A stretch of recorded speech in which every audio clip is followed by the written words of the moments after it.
lingusi fonologi. Bidang lingusi mempelajari menganalisa dan membicarakan tutur bunyi bahasa disebut fonologi, yang secara etimomi terbentuk dari kata fenom yaitu bunyi, logi yaitu ilmu. Menurut Lekanzi, suatu bunyi menjadi objek studi. Fonologi dibedakan menjadi fonetik atau fenomik. Dalam kajian fonolotik yang berusaha mendefinisikan bunyi-bunyi yang disertakan menjelaskan sebab-sebab balik membedakan bunyi P dan B terdapat. Misalnya kata paru dan baru adalah menjadi contoh sasaran studi fonolotik. Sebab pembedaan bunyi P dan B menyebabkan perbedaan makna kata baru, paru, dan baru, yaitu phonetics. Seperti sudah disebutkan di muka, fonetik adalah bidang lingusi mempelajari bunyi tanpa memperhatikan apakah bunyi tersebut mempunyai fungsi untuk membedakan makna atau tidak. Bunyi bahasa itu dibedakan menjadi 3 jenis, yaitu fonetik artikulatorius, fonetik akunistik, dan fonetik auditoris. Fonetik artikulatorius disebutkan juga organisme atau fonologi fisiologis, mempelajari bagaimana mekanisme alat bicara manusia bekerja menghasilkan bunyi bahasa, disertakan bagaimana bunyi itu memperkreasi. Fonoaudiologi mempelajari bunyi bahasa dari peristiwa fisik atau fenomena alamiah di bidang fisika. Sedangkan fonologi autorisi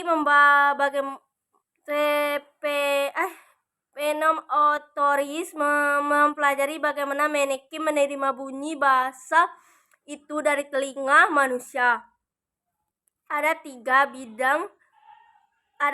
jenis fonolotik yang paling berurusan dengan dunia linguistik adalah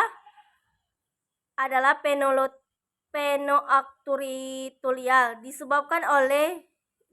Disebabkan fonetik ini yang dikenakan dalam masalah bagaimana bunyi-bunyi bahasa itu dihasilkan atau diucap manusia. Sedangkan akulturasi lebih berkenan dari bidang fisika. Dan fonoaudiologi dikenan dari bidang kedokteran. Untuk lebih jelas membedakan 3 cabang fonologi tersebut, saya akan membagikan jenisnya. Cara membedakannya, fonologi organisasi untuk sebagian besar termasuk linguistik, seperti tutur, alat bicara, bergetar dari udara yang dihasilkan. Fonetik audisis untuk sebagian besar termasuk fisika. Fonetik audisis untuk sebagian termasuk morfologi, yang telinga sistem orgolosisnya pendengar. Alat ucap bunyi bahasa adalah sebagai berikut. Alat-alat yang dalam produksi bunyi bahasa adalah sebagai berikut. Alat ucap atau alat yang terlibat dalam bunyi bahasa sebagai berikut: paru-paru, batang tenggorokan, pangkal tenggorokan, pita suara, tiroid,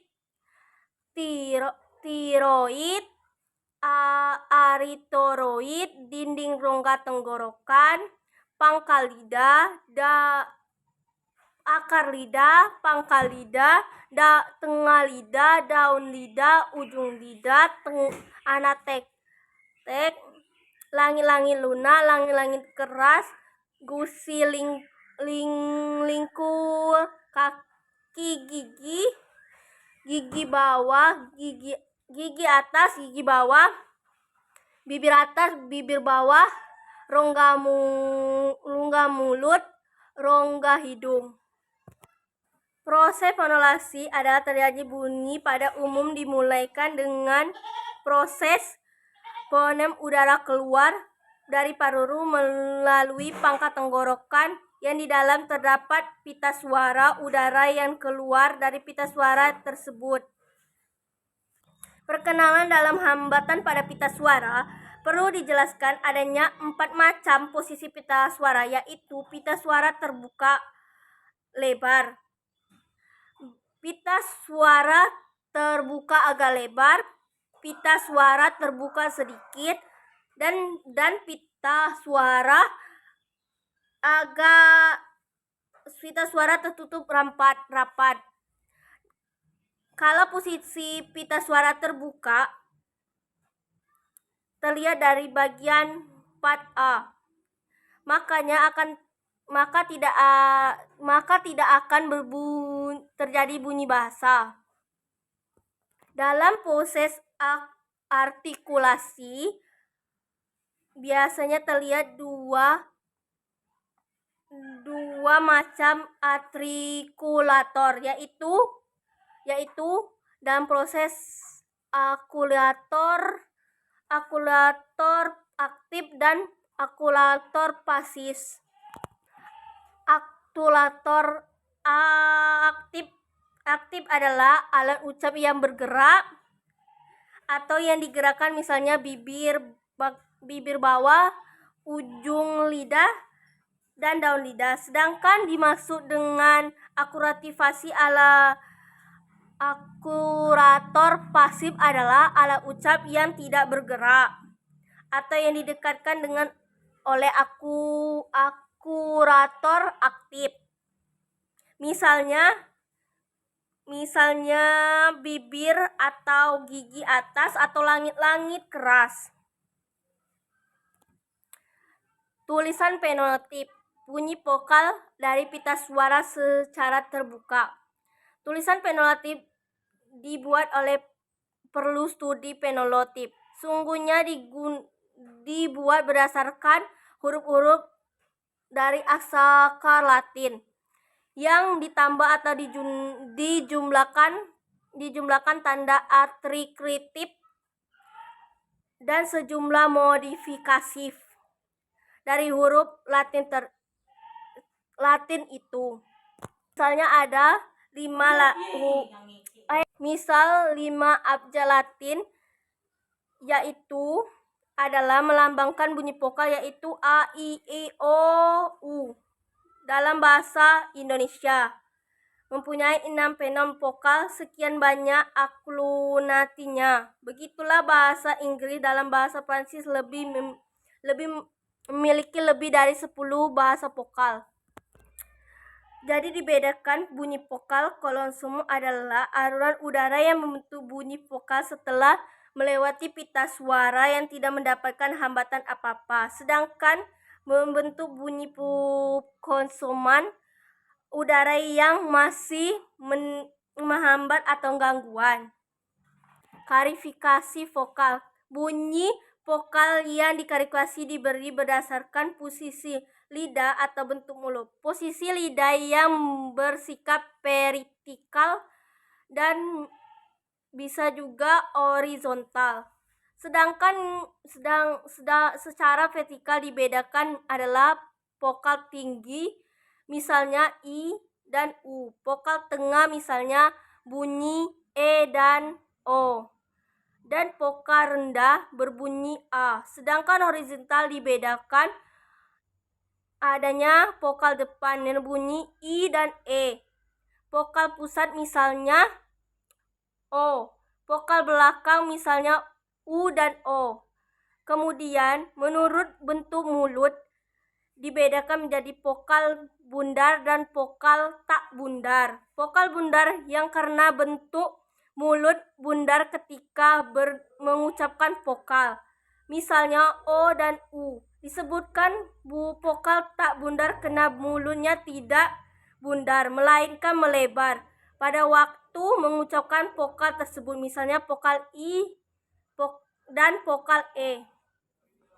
Divinato atau pokarangkum disebut pinotop atau pokarangkum karena posisi lidah ketika memproduksi bunyi pada bagian awal dan bagian akhir tidak sama. Kesamaan itu menyangkut tingginya rendah lidah bagian lidah bergerak.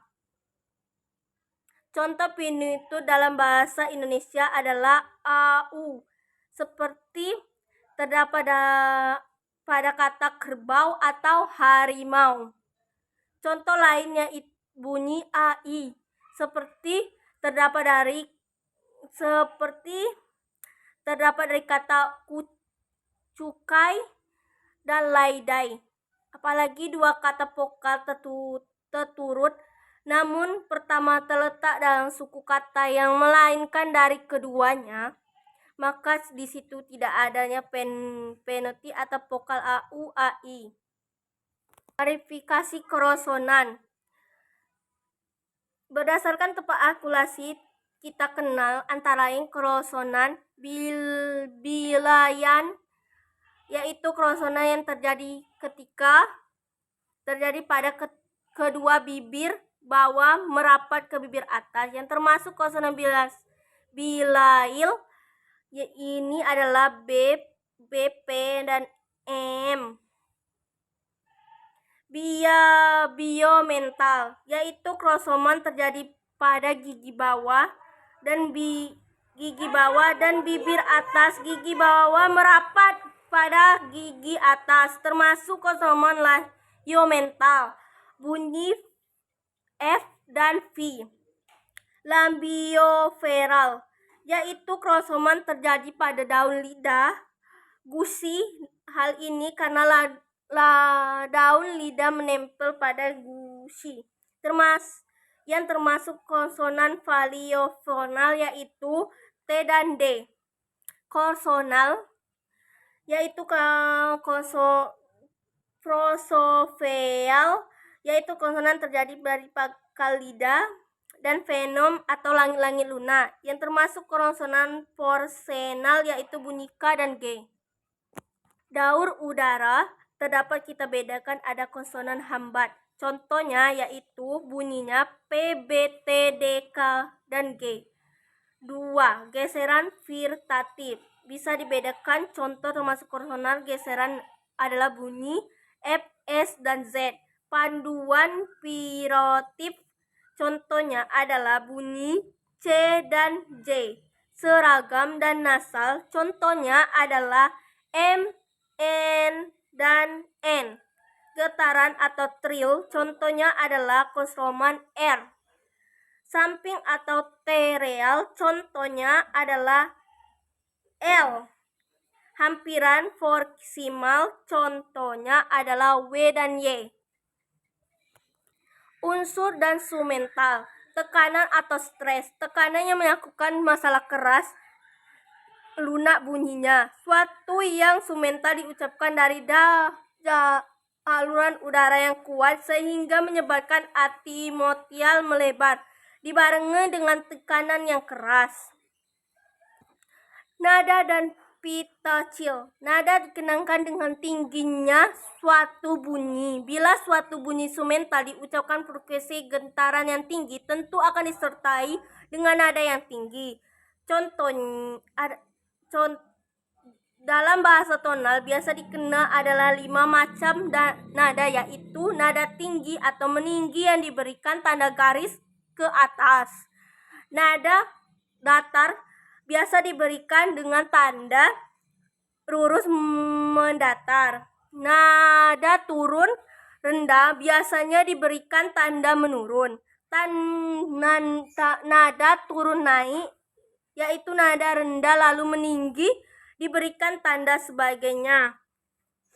Nada turun, naik turun yaitu nada meninggi lalu merendah. Biasa ditandai dengan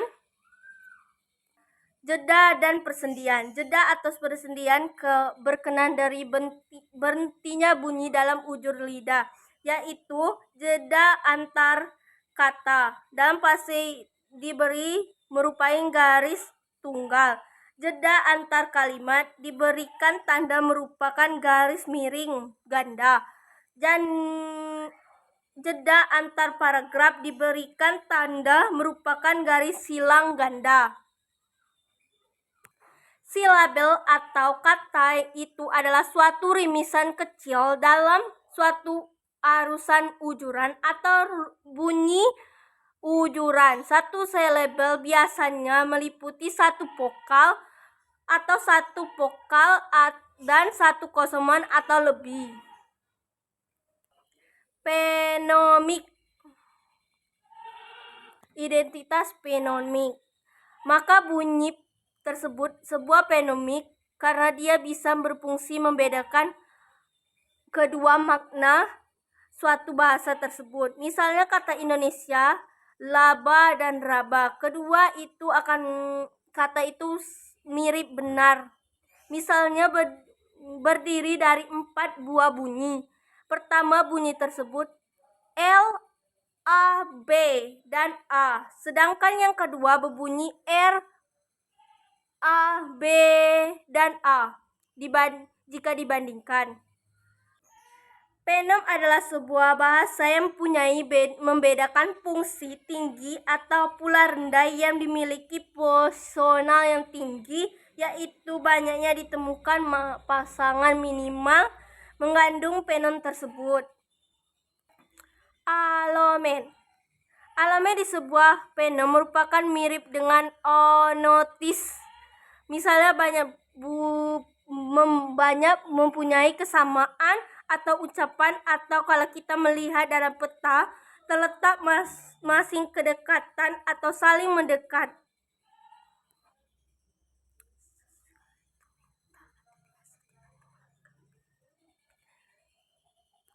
Yang dimaksud dikusi komental yaitu biasa juga disebut dikusi yang lengkap atau dikusi tempatnya. Tidak bisa ditukar, meskipun ditukar juga tidak akan menimbulkan membedakan makna. Klarifikasi fomen. Fomen merupakan bunyi yang terdapat sebagai hasil megataniste terhadap aruran ujuran tersebut fenosemental. Sedangkan feno yang berusaha diunsurkan sugemental tersebut fenom sugemental atau sugemental. Fasa sumental. Yang dimaksud fasa sumental banyak yang fenom yang termasuk satu bahasa. Berapa jumlah fenom yang dimiliki suatu bahasa yang tidak sama yang dimiliki bahasa lain. Apa jumlah fenom bahasa? Dalam hal ini dapat yang dihitung dari 24 buah terdiri dari 6 buah fenom vokal, yaitu A, I, U, E, Z, O, dan 18 fenom konsonan yaitu P, T, C, K, B, D, J, G, M, N, S, A, R, L, M, dan Y. Juga menghitung ada 28, yaitu menambahkan 4 dari bahasa asing yaitu P, Z, dan X. Perubahan fenom diucapkan sebuah fenom berbeda-beda disebabkan karena sangat tergantung dalam lingkungannya atau fenom-fenom lain yang ada di sekitarnya. Misalnya kita bicara di muka, fenom O walaupun berada di silabel tertutup akan berbunyi Z dengan kata berada di pada silabel terbuka yaitu bunyi O. Asimilasi dan rimilikasi. Asimilasi adalah peristiwa berubah bunyi. Sebuah bunyi mempunyai bunyi lainnya sebab akibat dari bunyi yang ada di lingkungan, sehingga bunyi itu sama mempunyai ciri yang sama yang dapat dipengaruhi.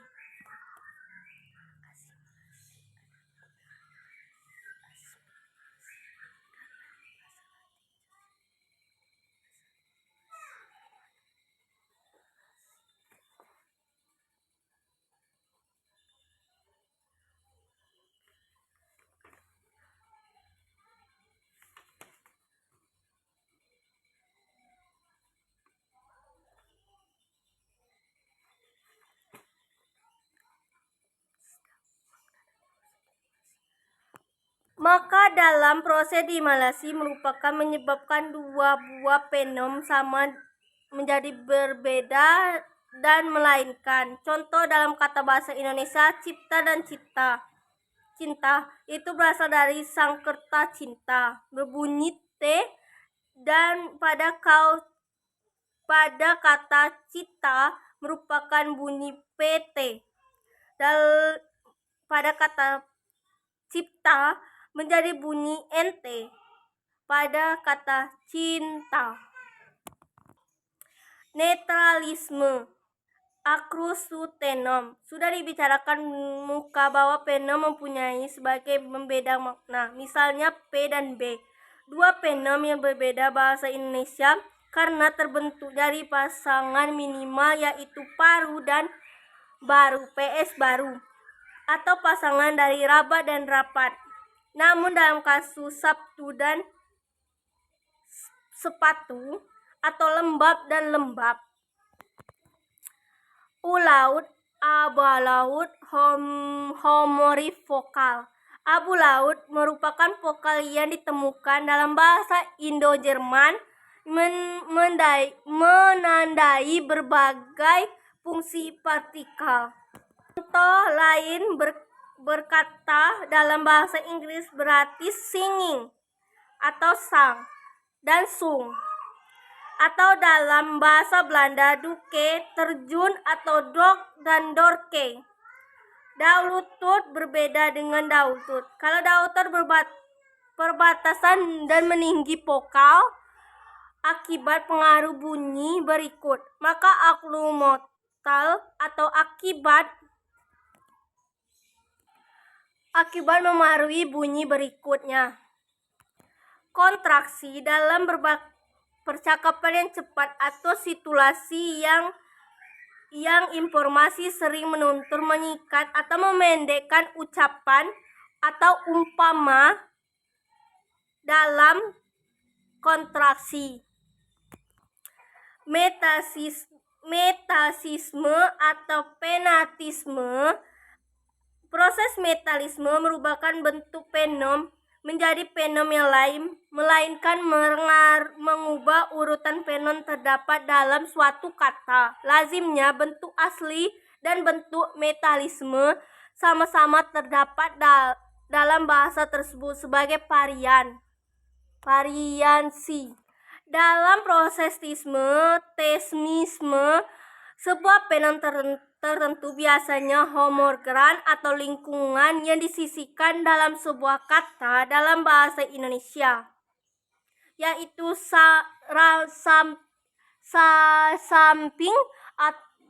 samping dan sapi. Fenom dan geratimen. Fenom dianggap sebuah konsep akrastab yang dalam tuturan regalisme atau olifon atau alefonnya sesuai dengan lingkungan tempat hadirnya fenom tersebut. Pertanyaannya apakah beda bunyi tersebut asimilasi dan delimikasi? Berikan contohnya. Cara membedakan asimilasi. Asimilasi bukan kata benda zayok, satu tangan yang ucapkan zayok. Bunyi pada adalah pada zat tidak bersuara diubahkan membunyi G yang bersuara akibat dipengaruhi bunyi D yang bersuara. Contoh disme adalah dalam bahasa Indonesia adalah kata cipta dan cipta berasal dari kata Sakerta cinta. Ya, kita lihat bunyi T dan T pada kata citata berubah menjadi peta pada kata cipta dan menjadi bunyi NT pada kata cinta. Itu adalah contoh dari asimilasi dan rimilasi yang cara membedakannya.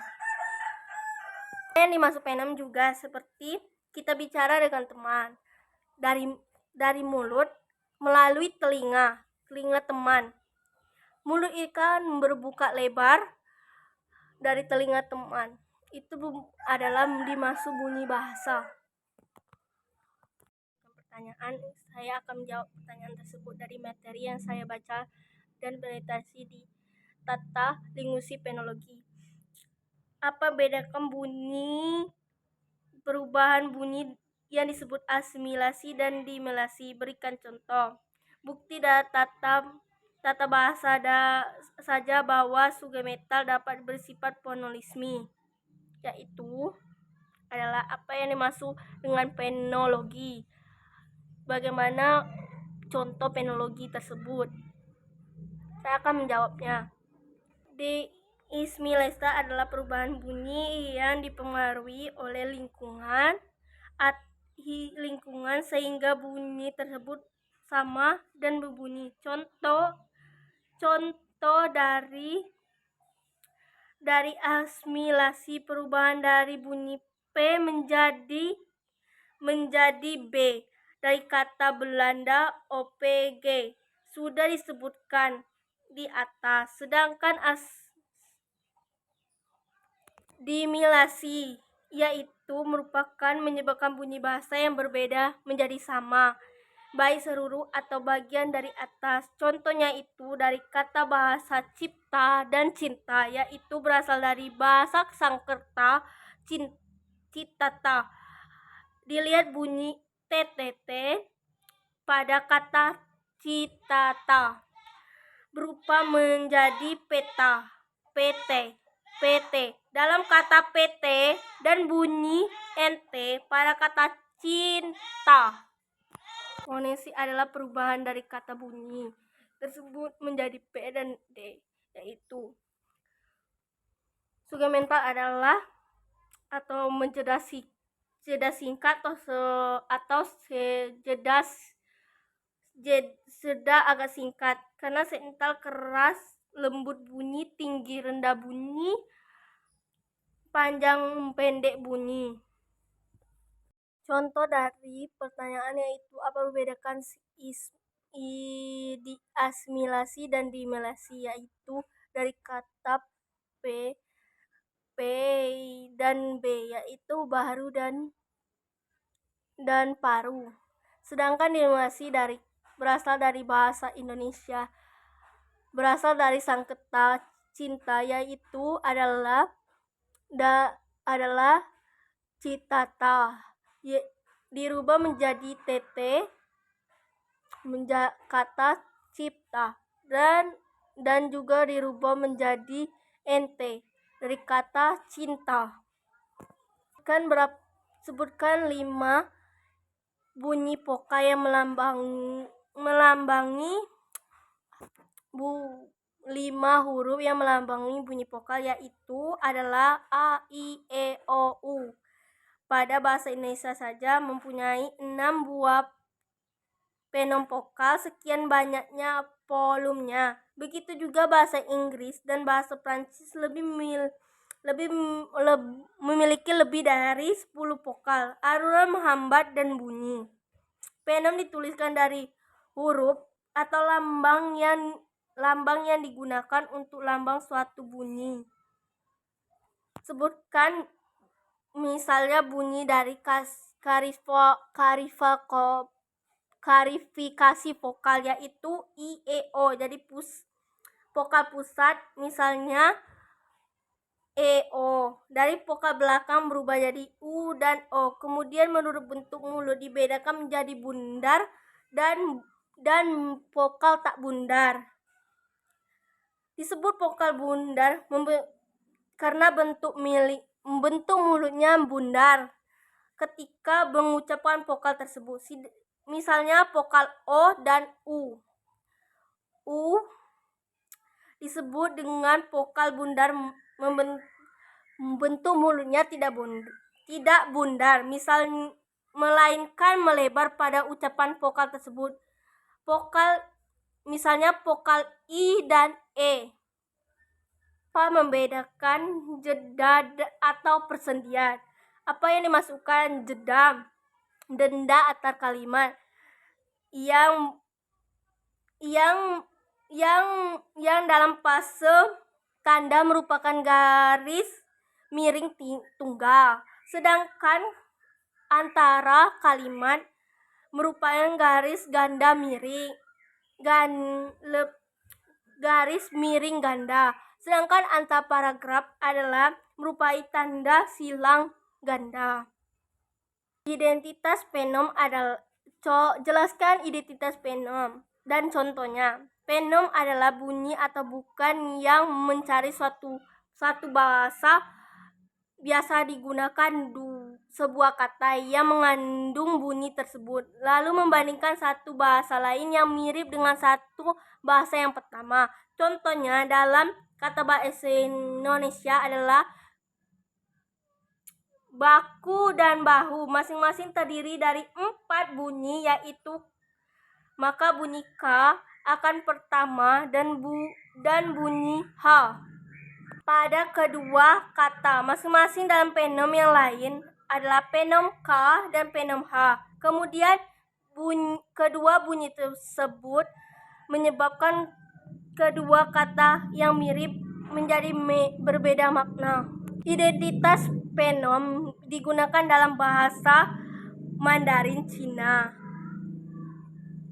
Contoh aklok adalah fenom o yang setidaknya mempunyai 2 aklok, yaitu c seperti kata toko dan bunyi om pada kata toko. Sekian, terima kasih. Ada yang kurang dari perkataan saya, mohon maaf.